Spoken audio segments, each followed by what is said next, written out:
What's good, everybody? It is Tuesday, September 13th, 2022. This is your daily sports betting brand of record. We are powered, as always, by the almighty SportsLine, the best value in all of sports betting, and it's not close. Pat in the chat said it best. I hate the Broncos. Last night, one of the most frustrating nights of NFL betting that I can remember for me and the crew in a very, very long time.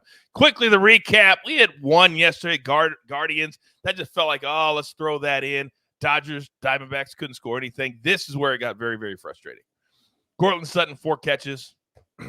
Broncos, 2 fumbles. Not one, but 2 at the 1-yard line in the second half. And then that classic 20-yard drive with 5 minutes to go to set up that very makeable 64-yard field goal for the Broncos. That was awful. That was awful. But we got to turn the page because I've got some stars that are locked and loaded today. And look at what I have at my fingertips. First and foremost, Mikey, live from Nashville, Tennessee, the penthouse level. We should have known. Or I should have known, that when we're Chiefs fans and we put any money on the Broncos, it's not going to be good for us. It's not. Yeah, good morning. Not going to be good. It's good if you have a long-term outlook. It's really good if you're someone betting the AFC West on anyone other than Denver. That's definitely a game that they should have won. Before the season started, it was one you penciled in a win. Definitely should have been a win in the game. So big break to anyone who is not betting on the Broncos in the AFC West. I like the Chiefs, obviously had the Chiefs in the AFC West. So that was a huge loss for the Broncos last night. You're damn right. All those futures, you never know. Different angles. You always got to look at everything. Mikey, thank you very much. Now, live from Las Vegas, Sin City, also the home of another AFC West team, Zach, that did not look all that good over the weekend, the Las Vegas Raiders. Good morning, sir. Oh, they did not look good on Sunday, Coach, but my play on Jerry Jeudy boom was a good play. I was actually going to play the audio clip, but it's not working right now. I was going to have my receipt ready to go and everything. Receipts. He's got audio clips. He's got everything. Oh man, but yeah, it was a good soundbite. I'll have to save that one for a different play that hits just like it was called during the clip. But I was ecstatic. I went from being just totally pissed off. I was like, all right, I'm taking my son. Usually I take my son up for his bath right at halftime of Monday Night Football. I said, let's go. It was literally a minute before. He's splashing the water already. I'm getting mad at him. And then I was like, keep splashing. But I was just ecstatic with that one. That's great. How old is the little one? 2 years old. 2 years old. Isn't it funny we blame our 2-year-olds for keep going. You're good. Yeah, he is kind of like our resident 2-year-old here. Please welcome to the show, everybody, Mr. Buckets. Good morning, sir. That was too good of a segue, Coach. I'm happy to be here. We got a ton of UCL action over the next 2 days, so let's get right into it. Let's do it. All right, by the way, we have a very, very busy schedule today here at the brand. Already in your feed, our Champions League episode that Buckets and the Guru, Martin W. Green, did yesterday. You still have time to go and watch that later today at 4 p.m. Eastern time. We've got our early edge in 5. And then at 5 p.m. Eastern time, Mikey, RJ, Maestro, and yours truly with our Week 2 NFL Mega Preview. We are busy. So let's get into it. Storylines that could affect the betting lines. And Zach, I'm coming right back to you. Thursday Night Football. What a matchup. Chargers traveling to the best environment in all of the NFL, Arrowhead Stadium, and the Kansas City Chiefs. Now, Thursday nights have been pretty kind to the Chiefs when it comes to facing the Chargers. You're up. Yeah, everyone that has a recent memory of Thursday Night Football and the Chiefs and Chargers are immediately going to flash back. Actually, the past 2 years prior, they played late in the season. But last year, Week 15, Travis Kelce just absolutely went off. 10 catches, 191 yards, had a big 69-yard gasher. That 191 yards receiving against the Chargers on a short week was the highest he's had in his long career. So that's something to think about. Patrick Mahomes also had a season high passing yards in that game, 410 yards. We know he's coming off just an incredible performance against the Arizona Cardinals in which he threw 5 touchdowns. So those Travis Kelce props, I think it's sitting at 79.5 yards right now, Coach. And all those people that said when Tyreek Hill walked out of the building, oh, they're going to miss him. 10 receivers, Patrick Mahomes threw 2 on Sunday. 10. 5 touchdowns, as Zach said. Don't think these guys can't get motivated by all the chatter in the offseason. Number 15 is ready. All right. Now, speaking of ready, the Champions League is the most expensive, lucrative yearly tournament that soccer has to offer. But, Buckets, we have to be very careful in the group stage. Educate us. We have to be careful in the group stage because there are so many matches here we have to worry about. We have 16 UCL matches over this afternoon and tomorrow afternoon with 100 different angles that you could bet every single one of them. And I want to let all of you know that you are not doing this alone. The guru, Brant Sutton, and I have written articles on all 16 of the matches over the next 2 days over on the SportsLine site. And on top of that, we did a UCL preview where the guru gave out 4 additional picks yesterday afternoon, and I included 2 myself. There are a lot of different ways to look at this, but our goal ultimately is to help you cash as many tickets as possible at the pay window moving forward.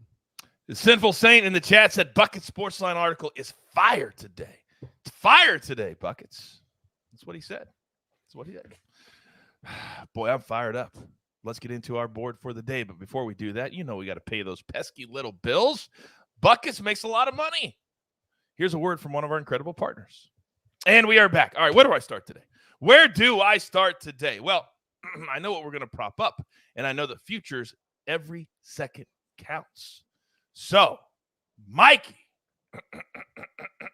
I just don't feel like on a Tuesday the energy is there. So I'm going to say Mikey. Oh, come on. You know the drill, son! It doesn't matter if it's Tuesday of week 2 or what we're doing. Great U.S. Open in the rear view, so now my man is laser focused on the NFL and college football. Give it to me.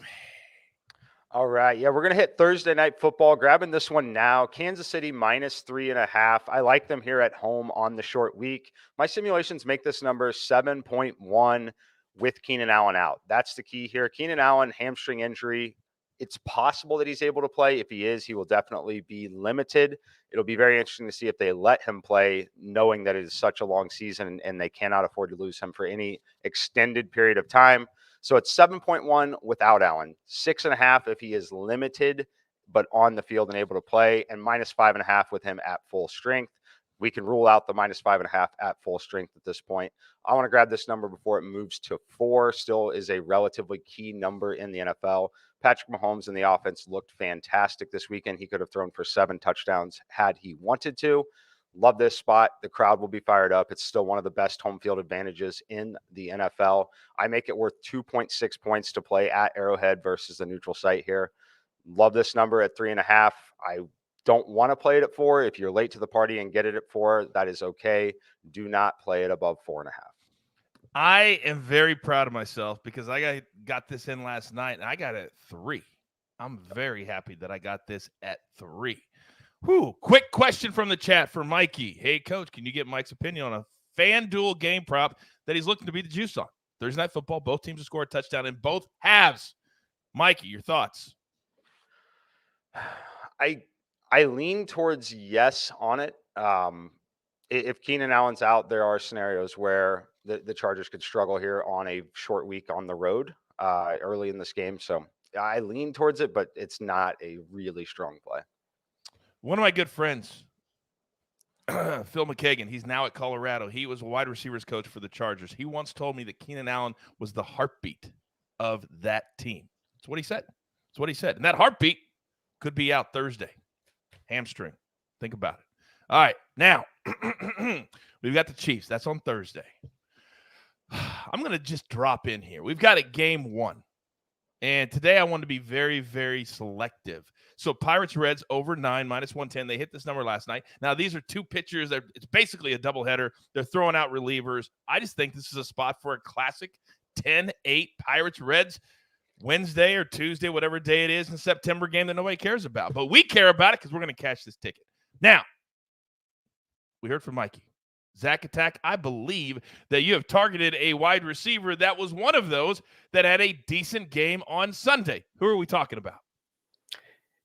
Yeah, Marcus Valdez-Scantling. First off, I'm not going to be on the show on Thursday. I don't want to force a baseball play, so I'm going to give you a little value today. Marcus Valdez-Scantling, Thursday night football prop, over 44.5 receiving yards. You mentioned it, Coach, leading in earlier. The Chiefs, they're throwing the football all over with Patrick Mahomes. 9 different players caught a football pass.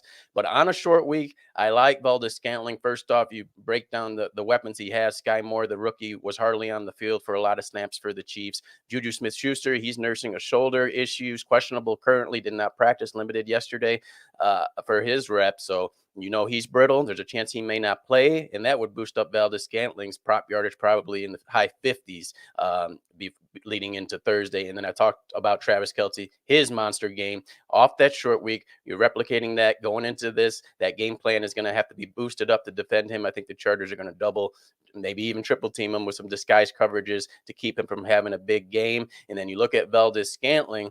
His 44 yards receiving against the Cardinals, when you have a big game like Patrick Mahomes had against the Cardinals, passing yards high 300s, doesn't look great on paper. But I think even if Mahomes has under 300 yards passing, that Valdes-Scantling can hit this. He's a primetime type player. We saw that with Green Bay. He shows up in those games, and he needs this moment. He had a couple chances with the Green Bay Packers, never relished in that role, lost his spot. I think he's going to have a decent game here, and never a high volume receiver either, but I think he can have 5-6 catches as well, but I'll play his over 44.5 yards. A ton of great nuggets there, and also a lot of respect for low-key correcting me without burying me for my mistake. I looked at ESPN.com. They have 10 names here. I said, there was one they put on here with 0 catches, but a target.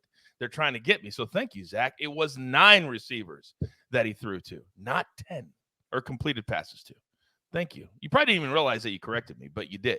And thank you for that. I think you did say 9 because I just took I've been saying 10 for 2 days. I know that. I've been saying 10 for 2 days.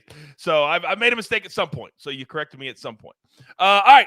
So here at the Early Edge and SportsLine, there are very, very few sports that we take more interest in than soccer. We love it, mostly because there's games all day. And today we've got a ton that are very, very important.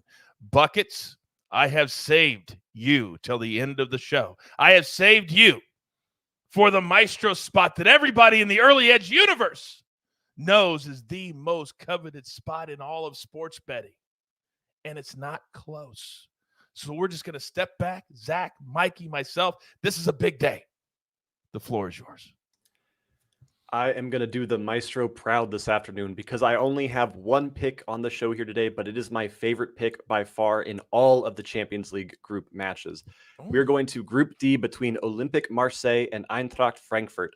We're taking Marseille over 1.5 goals team total at -120. This is 2 teams that started off the Champions League with losses. Almost immediately now, both sides have their backs up against the wall and will be desperate to get any kind of points in this fixture this afternoon. Frankfurt is one of these teams that really only performs at home, and we saw them get thrashed at home by Sporting Lisbon, who they were favored to beat 3-0 last week. Olympique Marseille, on the other hand, has looked phenomenal in league play. They are tied on the Ligue 1 table with Paris Saint-Germain, and they are looking to decimate this Frankfurt side at home. I see a 2-0, 2-1, or 3-0 final score in this matchup, with Marseille grabbing all 3 points this afternoon. Quick chat question from Christian. Buckets, what do you think of the Bayern Barca? I believe it's Barcelona. Over 2.5 threes. It'd be like over 2 3/4. Your thoughts? I see a lot of goals in that game. That is something that Martin and I did talk about on the UCL preview show yesterday, and we both were in agreement that goals is going to be the name of the game in that matchup. The name of the game. All right. Thank you very much. By the way, Seferino, tell Ali I put my rent money on the Mets yesterday. You know what, Seferino? That's a you problem. That's a you problem. And anybody that takes shots at cappers on, unless it's for their style or anything like that, everybody wins and everybody loses. I am so tired of people coming. Like, we don't know we lost the Mets game. Like, we don't know that. Seferino, money management, bankroll management. You should never put more than 1 or 2% on any game. So tired of it. Grab your paper, grab your pencil. Here is the recap courtesy of the jeweler. Mikey is on the Chiefs. I love this play. -3.5. Zach Attack. He's on a wide receiver from the Kansas City Chiefs. Now, Marquez Valdes-Scantling over 44.5 receiving yards. He was right on this number in 4 catches last Sunday against the Cardinals. Then Buckets, one play today. He says it's his favorite bet of the entire Champions League week. Marseille, team total over 1.5, minus 120. Then I'm sliding a baseball game in today. Pirates, Reds, game number 1, over 9, minus 110. I said Jeweler was on the 1s and the 2s. I was mistaken, and I apologize. AB, show your face. Where is that big old fat? There it is. Now, we're not going to be able to do this very much anymore because we have somebody new starting, do we not? We do. And we will introduce him soon. Yeah. Everyone will get to know him, meet him, and love him. Yeah. Big part of the team. Also, I'll say this. The fact that you referred to me as the jeweler means I think that means we did a great show today. You did a solid job. Yes, you did. There we go. Yeah, you could look at it that way. Very good. I look for the positive, even if it's not real, you know? We'll fake anything, won't we? All right, what do we got in the AB3 today? Well, I'll tell you what. Let me put the recap back up here so everybody can see. And kids, who wants to have some fun today? All right. Yeah, we're going 3 Major League Baseball games. We're going all 3 teams to mash, and I think we're going to get it first. We're going to go the Braves team total over 4 against the San Francisco Giants. They were almost shut out last night. If it weren't for a 2-run 9th inning, still lost, but it's why we like them tonight. The Braves generally don't put up back-to-back poor performances. If you look at the recent results after the low-scoring affairs, come back 3 runs to 8, 2 runs to 7, 1 to 7. They just do it. They go strong whenever they have a poor game. We're going to roll with them there. Next, we're going to take the Astros team total over 4.5 against the Detroit Tigers. The Astros, they've scored 19 runs over their last 2, and that was against pretty good pitching.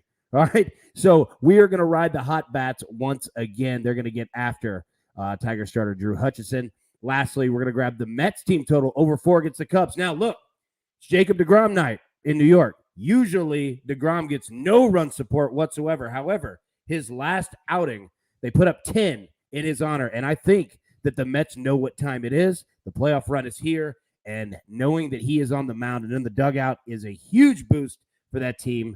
I think they're going to believe. I believe that they're going to do the same thing again tonight. Yeah, and also the fact that they didn't do anything last night, that matters. You can't have, at this point of the season, 2 duds in a row or 3 duds in a row, whatever it was. I love those 3 plays. And I was on the Braves last night. Very frustrating. But sometimes all that frustration, it ends with one day, and then you can have a great day the next. That's the beauty of this business. AB, you're the man. Thank you very much. All right, so we got everything in. Do not forget, Early Edge in 5 today at 4 p.m. Eastern Time. Now, if you just turn on your notifications at YouTube, Apple, or Spotify, the minute a show starts, you will get notified. Also at 5 p.m. Eastern Time, it's a show you do not want to miss. Mikey calls it his favorite show of the entire week. It's our NFL Week 2 mega preview with M-Squared, Maestro, and the stoic one, R.J. White. And don't forget the Champions League episode live in your feed right now with Buckets and the Guru, getting you set for today and tomorrow in the Champions League. We do it all, but we do it all for you because you guys make it so much fun for us. Now, with that being said, there's only one thing left to do, and I believe you all know what that is.